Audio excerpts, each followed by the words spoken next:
Marco ഒരു ഉണ്ണിമുകുന്ദൻ ചിത്രം. ഈ ചിത്രം കാണുന്നതിന് മുമ്പ് തന്നെ നമുക്കൊരു പ്രതീക്ഷ ഉണ്ടായിരുന്നു. ഇത് അങ്ങനെ ആക്ഷൻ രംഗങ്ങൾ കൂട്ടിച്ചേർത്ത ഒരു ചിത്രമാണ്. പിന്നെ സർട്ടിഫിക്കറ്റ് ആണ് കൊടുത്തത്. ഇതിലെ പല രംഗങ്ങളും വെട്ടിക്കുറച്ചു എന്നൊക്കെ നമ്മൾ കേട്ടു.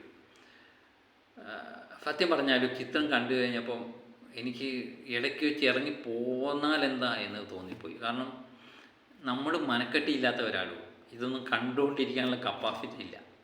അത്രയ്ക്ക് വയലൻസ് നിറഞ്ഞൊരു ചിത്രമാണ് ഈ മാർക്കോ എന്നത്. അപ്പം നിങ്ങളൊക്കെ ചോദിക്കുക, നേരത്തെ തന്നെ അറിഞ്ഞുകൊണ്ടല്ലേ ഇയാൾ പോയി കണ്ടത്, നേരത്തെ തന്നെ ഇതിനകത്തുള്ള വാർത്തകളൊക്കെ വന്നിട്ടില്ലേ എന്ന്. പക്ഷെ ഞാൻ ഇത്രയൊന്നും പ്രതീക്ഷിച്ചില്ല. പ്രത്യേകിച്ച് ഒരു മലയാള സിനിമയിൽ ഇങ്ങനെ വയലൻസ് കുത്തി നിറച്ചുകൊണ്ട് ഒരു ചിത്രം ഇറങ്ങുമെന്നൊന്നും നമ്മൾ പ്രതീക്ഷയില്ല. കാരണം കുടുംബ പ്രേക്ഷകരെയും കൂടെ മുന്നിൽ കണ്ടുകൊണ്ടല്ലേ മലയാള ചിത്രങ്ങൾ സർവ്വസാധാരണയായിട്ട് കാണുന്നത്. പക്ഷേ ഇത് മൊത്തം വയലൻസ് ആയിപ്പോയി.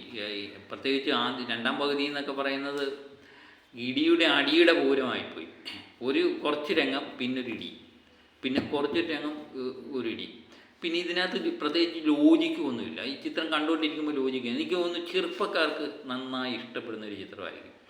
പിന്നെ മനക്കെട്ടി ഇല്ലാത്തവരൊന്നും ഈ ചിത്രം കാണാതിരിക്കുന്നതാണ് നല്ലത്. പ്രത്യേകിച്ച് കുടുംബ പ്രേക്ഷകരെന്ന് ഉദ്ദേശിച്ച് ഞാൻ പറയുന്നത് കുട്ടികൾ. പല കുട്ടികളെയും നമ്മൾ കണ്ടിട്ടുണ്ട്, നമ്മുടെ കുട്ടികളെയൊക്കെ നമ്മൾ കണ്ടിട്ടുണ്ട്. ഇപ്പോൾ നമ്മുടെ വീട്ടിലായാലും ടി വിയിലൊക്കെ പടം കൊണ്ടിരിക്കും, പിള്ളേർ കണ്ണും പൊത്തി ഇരിക്കുന്ന കാണാം. ചില വയലൻസ് ഇടി രംഗങ്ങളൊക്കെ വരുമ്പോൾ അവർക്ക് ഇതൊന്നും കണ്ടുകൊണ്ടിരിക്കാനുള്ള കപ്പാസിറ്റി ഇല്ല. കഴിയുന്നതും അങ്ങനെയുള്ള കുട്ടികളെ ഒഴിവാക്കുന്നതാണ്. പ്രത്യേകിച്ച് കുട്ടികളെ ഈ ചിത്രം കാണാൻ കൊണ്ടുപോകാതിരിക്കുന്നത് നല്ലതെന്നാണ് എൻ്റെ ഉപദേശം. ഞാൻ ഒരു ചിത്രത്തെപ്പറ്റി ഇങ്ങനെ പറഞ്ഞിട്ടില്ല. കാരണം എല്ലാ ചിത്രങ്ങളും എല്ലാവരും പോയി കാണണം എന്നായിരുന്നു നമ്മൾ പൊതുവേ റിവ്യൂലെല്ലാം പറയുന്നത്. പക്ഷേ ഇത് കുട്ടികളുടെ മനസ്സ് ഇതെന്തുമാത്രം ഏറ്റെടുക്കുമെന്ന് എനിക്ക് സംശയമുണ്ട്. അതുകൊണ്ടാണ് പറഞ്ഞത്. പിന്നെ ഞാൻ പറഞ്ഞ പോലെ മനക്കെട്ടിയില്ലാത്തവർ ഇത് പ്രത്യേകിച്ച് കാണാതിരിക്കുന്നതാണ് നല്ലത് എന്ന് എനിക്ക് തോന്നുന്നു. അതുപോലെ ആക്ഷൻ നമ്മൾ പല സിനിമകൾ കണ്ടിട്ടുണ്ട്. ആനിമൽ, കില്ല് എന്ന് പറയുന്ന സിനിമകളൊക്കെ അത് വിദേശ ചിത്രങ്ങളാണ്. അത് നമുക്ക് വരുമ്പോൾ നമുക്ക് ചോയ്സ് ഉണ്ട്. നമ്മൾ പ്രത്യേകിച്ച് ഇതിന് ചോയ്സ് ഇല്ലേ എന്ന് ചോദിക്കാം. പക്ഷേ ഉണ്ണിമുകുന്ദൻ ചിത്രമൊക്കെ തിയേറ്ററിൽ വന്ന് ക്രിസ്മസ് കാലത്തൊക്കെ തിയേറ്ററിൽ വന്ന് കഴിയുമ്പം നമുക്ക് പോകാതിരിക്കാൻ തോന്നുമോ? ഉണ്ണിമുകുന്ദനെ തന്നെ എന്ത് വിചാരിക്കുമെന്ന് നമ്മൾ തോന്നിപ്പോല്ലേ. അത് ഉണ്ണിമുകുന്ദനെ ഇഷ്ടമുള്ളവരെല്ലാം അദ്ദേഹത്തിൻ്റെ ഒരു ചിത്രം തിയേറ്ററിൽ വരുമ്പോൾ നമ്മൾ പോയി കാണും. സർവ്വസാധാരണ പ്രത്യേകിച്ച് മാളികപ്പുറമൊക്കെ ഇഷ്ടപ്പെടുന്ന കുടുംബ പ്രേക്ഷകരൊക്കെ ഉണ്ണിമുകുന്ദനെ അത്രമേൽ ഇഷ്ടപ്പെടുന്നുണ്ട്. അവരൊക്കെ പോയി കാണാൻ വേണ്ടി ശ്രമിക്കുമ്പം ഇങ്ങനെയൊരു വയലൻസ് ചിത്രം ഒരു കാരണവശാലും ഞാൻ വിചാരിക്കത്തില്ല. കാരണം അത്രമേൽ വയലൻസ് ഇതിനകത്ത് പ്രത്യേകിച്ച് കഥയൊന്നും ഇല്ല എന്നത്. ഈ കഥകളൊക്കെ നമ്മൾ സ്ഥിരമായിട്ട് കാണുന്ന കഥകളൊക്കെ തന്നെ. ഇതിനകത്ത് വേറെ ഒരു പ്രത്യേകത തന്നെ എനിക്ക് തോന്നുന്നത്, ചില കുടുംബ ബന്ധങ്ങളുടെ കഥയൊക്കെ പറയാൻ വേണ്ടി ഇതിനകത്ത് ശ്രമിച്ചു. അത് പലപ്പോഴും പാളിപ്പോയതായിട്ട് എനിക്ക് തോന്നുന്നു.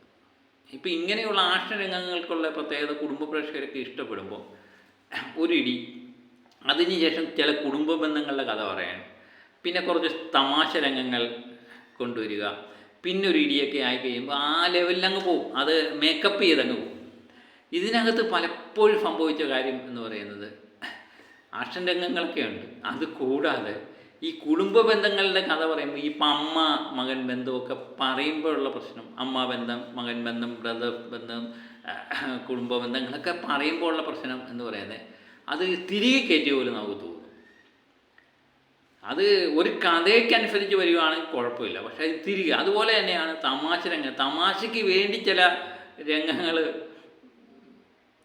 പല രംഗങ്ങളിലും ചിലപ്പോഴൊക്കെ നമ്മൾ എന്തോന്നൊക്കെ കേട്ട് കഴിയുമ്പോൾ നമുക്ക് തന്നെ തമാശയായിട്ട് തോന്നിയിട്ടുണ്ട് ആ രംഗങ്ങൾ തന്നെ. അങ്ങനെ നമ്മൾ പൊട്ടിക്കയറ്റി, അങ്ങനെ ഞാൻ ഉദ്ദേശിച്ചത് തമാശ രംഗങ്ങൾ കുത്തിക്കയറ്റിയെന്നല്ല ഉദ്ദേശിച്ചത്. ചില രംഗങ്ങളുടെ ഇത് നമുക്ക് തന്നെ പൊട്ടിച്ചിരിക്കാൻ തോന്നും. അതുപോലൊക്കെ എടുത്തു വെച്ചിട്ടുണ്ട്.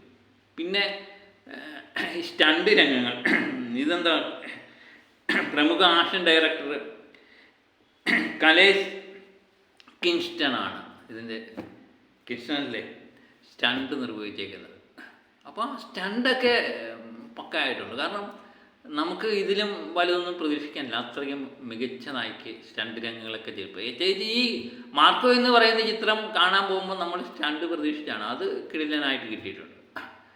അതുപോലെ ഇതിൻ്റെ KGF, സലാറ് തുടങ്ങിയ സംഗീത സംവിധായകനായ രവി ബ്രിസ്തു അല്ലേ ആണ് ഇതിൻ്റെ സംഗീത സംവിധാനം നിർവഹിച്ചേക്കുന്നത്. എനിക്ക് തോന്നുന്നു എന്തിന് KGF പോലുള്ളൊരു ചിത്രം എടുക്കാൻ വേണ്ടി അതിൻ്റെ സംഗീത സംവിധാനം കൊണ്ടിട്ട് വലിയ കാര്യമുണ്ട്. KGFന് KGFിൻ്റേതായ ലെവല്, നമ്മുടെ മാർക്കോയ്ക്ക് അതിൻ്റേതായ ലെവല്. എനിക്കൊന്ന് സാധാരണ ഒരു ഇതുപോലൊക്കെ സംഗീതം കൊടുക്കാൻ പറ്റുന്ന ആൾക്കാർ നമ്മൾ ഇനത്തിലുണ്ട്. പിന്നെ ഈ KGFിൻ്റെ സംഗീത സംവിധാനം കൊണ്ടുവന്നു കഴിഞ്ഞാൽ ഇതിനകത്ത് വേറെ പ്രത്യേകത എല്ലാം കിട്ടുമെന്ന് ആരെങ്കിലും ധരിച്ചു വെച്ചിട്ടുണ്ടെങ്കിൽ അത് ചുമ്മാതാണെന്ന് ഈ ചിത്രം തെളിയിച്ചിട്ടുണ്ട്. കാരണം എനിക്ക് പ്രത്യേകിച്ചൊന്നും തോന്നിയില്ല. KGF പലപ്പോഴും ചില ബാക്ക്ഗ്രൗണ്ട് മ്യൂസിക്കൊക്കെ എന്ന് പറഞ്ഞാൽ ഈ പടവുമായിട്ട് പൊരുത്തപ്പെടാതെ പോയി എന്ന് തോന്നുന്നു. എൻ്റെ തോന്നലാണ്. ഇവരെയൊന്നും വിമർശിക്കാൻ ഞാനല്ല, എൻ്റെ തോന്നലനുസരിച്ച് ഞാൻ പറയുകയാണ്. അത് ചിലയിടത്തൊക്കെ പാളിപ്പോയി. അതുപോലെ ഇതിനകത്തെ ഉണ്ണി മുകുന്ദൻ്റെ സാന്നിധ്യം, ഉണ്ണി മുകുന്ദൻ എന്ന് പറയുന്ന നടൻ, എനിക്ക് തോന്നുന്നു ഒറ്റയ്ക്ക് വഴിവെട്ടി വന്നവൻ എന്ന് പറയാൻ ഉണ്ണി മുകുന്ദനെ പോലായ ഒരു വ്യക്തിയില്ല. കാരണം ഗോഡ് ഫാദർമാരാരും ഇല്ലായിരുന്നു. ഉണ്ണി മുകുന്ദൻ ഇത്രയും നാളായിട്ട് സിനിമയ്ക്കത് അഭിനയിക്കുന്നു. പക്ഷേ അദ്ദേഹത്തിൻ്റെ അവസരങ്ങൾ കണ്ടെത്തുകയും അത് വേണ്ട വിധം പ്രയോജനപ്പെടുത്തുകയും ചെയ്തിട്ട് നടനാണ്. അപ്പോൾ ഉണ്ണി മുകുന്ദനെ സംബന്ധിച്ച് അദ്ദേഹത്തിൻ്റെ കരിയറിലെ വേറെ ലെവലിലേക്ക് കടക്കാൻ ഈ ചിത്രം സഹായിച്ചു. കാരണം ഇനിയുള്ള ഉണ്ണി മുകുന്ദൻ ചിത്രങ്ങൾക്ക് വേണ്ടി നമ്മൾ കാത്തിരിക്കും. ആ ലെവലിലേക്ക് അദ്ദേഹം കടന്നിട്ടുണ്ട് ഈ ചിത്രത്തെ കൊണ്ടുള്ള അദ്ദേഹത്തിനുള്ള പ്രയാണം. അതുപോലെ തന്നെ ബോഡി മെയിൻറ്റെയിൻ ചെയ്യുന്ന കാര്യത്തിലൊക്കെ ആയാലും ഇതിനു വേണ്ടി അദ്ദേഹം ഒത്തിരി കഷ്ടപ്പെട്ടിട്ടുണ്ട്. അതിൻ്റെ ഫലം അദ്ദേഹത്തിന് കിട്ടും എന്ന് തോന്നുന്നു. ഒത്തിരി കഷ്ടപ്പെട്ട് വർഷങ്ങളുടെ പ്രയത്നഫലമായിട്ടാണ് ഈ ചിത്രത്തെ അഭിനയിച്ചിരിക്കുന്നത്. അതിന് എന്താ പറയുന്നത്, ഉണ്ണി മുകുന്ദന് അടുത്ത ലെവലിലേക്ക് കടക്കാനുള്ള ഒരു പടിയായിട്ടുണ്ട് ഈ ചിത്രം എന്ന് തോന്നുന്നു. ഉണ്ണി മുകുന്ദനെ സംബന്ധിച്ച് അദ്ദേഹത്തിൻ്റെ കരിയറിലെ അടുത്ത ലെവലിലേക്ക് എത്താൻ ഈ ചിത്രം സഹായിച്ചിട്ടുണ്ട്. പിന്നെ ഇതിനകത്തെ ബാക്കിയുള്ള അഭിനേതാക്കളെ എന്നും പറയണ്ട. കാരണം സ്ത്രീ കഥാപാത്രങ്ങൾക്കൊന്നും പ്രത്യേകിച്ച് പ്രാധാന്യമൊന്നുമില്ല. പ്രാധാന്യം കൊടുക്കേണ്ട കാര്യമില്ല, ഈ കംപ്ലീറ്റ് ഇടിയ. പിന്നെ ഇതിനകത്തെ എടുത്തു പറയേണ്ട കഥാപാത്രം എന്ന് പറഞ്ഞാൽ സിദ്ദിഖ്. പിന്നെ എന്നെ ഞെട്ടിപ്പിച്ചൊരു കഥാപാത്രം എന്ന് പറയുന്നത് നമ്മുടെ ജഗദീഷാണ്. ഒരു വേറെ ലെവല് പ്രകടനം. ജഗദീഷിൽ നിന്ന് നമ്മൾ പ്രതീക്ഷിക്കാത്ത തരത്തിലുള്ള ഒരു കഥാപാത്രമാണ് വന്നത്. ആ ലെവല്, ആ നടപ്പും ഇരിപ്പും എന്നൊക്കെ പറയുന്നത് വേറെ ലെവൽ ജഗദീഷിനെയാണ് ഈ ചിത്രത്തിൽ കാണാൻ പറ്റിയത്. ജഗദീഷിൻ്റെ കരിയറിലെ തന്നെ ഒരു ചേഞ്ച് ഈ ചിത്രം തന്നിട്ടുണ്ട്. അതുപോലെ ഞാൻ നേരത്തെ പറഞ്ഞ പോലെ സിദ്ദിഖിൻ്റെ കഥാപാത്രങ്ങളെല്ലാം എടുത്തു നോക്കിക്കഴിഞ്ഞാൽ അദ്ദേഹത്തിൻ്റെതായ പ്രാധാന്യം ആ ചിത്രത്തിന് റോഡുകൾക്കൊക്കെ കൊടുത്തു. മറ്റൊന്നിൽ നിന്ന് വ്യത്യസ്തമാക്കാൻ വളരെ എപ്പോഴും ശ്രമിക്കുന്നൊരു വ്യക്തി തന്നെയാണ് സിദ്ദിഖ്. അത് അദ്ദേഹത്തിന് വേണ്ട വിധം നമ്മളെ തൃപ്തിപ്പെടുത്താൻ കഴിഞ്ഞിട്ടുണ്ട്. അപ്പോൾ ഇങ്ങനെ 2-3 പേരുടെ പേര് മാത്രമേ എടുത്തു പറയാനായിട്ട് എനിക്ക് തോന്നുന്നുള്ളൂ. ബാക്കിയെല്ലാം നോർമലായിട്ടൊരു ആക്ഷൻ ചിത്രം കാണുന്ന ഒരു പ്രതീതി ജനിപ്പിച്ചു. പിന്നെ ഞാൻ പറഞ്ഞ പോലെ വയലൻസ് കൂടിപ്പോയി.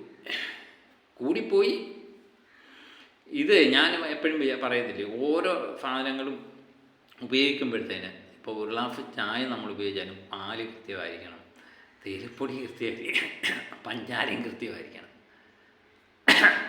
അതെല്ലാം കൂടെ ഒന്നിച്ച് ചേർന്നാൽ മാത്രമേ ആ ചായക്ക് കടുപ്പം എല്ലാം കൊണ്ടും ഒന്നിച്ച് ചേരും, ആ ചായ നമുക്ക് കുടിക്കാൻ തോന്നും. ഇത് ചില സാധനങ്ങളൊക്കെ കൂടുതൽ ചേർത്ത ഒരു ചേരുംപടിയായിട്ടാണ് ഈ ചിത്രം എനിക്ക് തോന്നിയത്.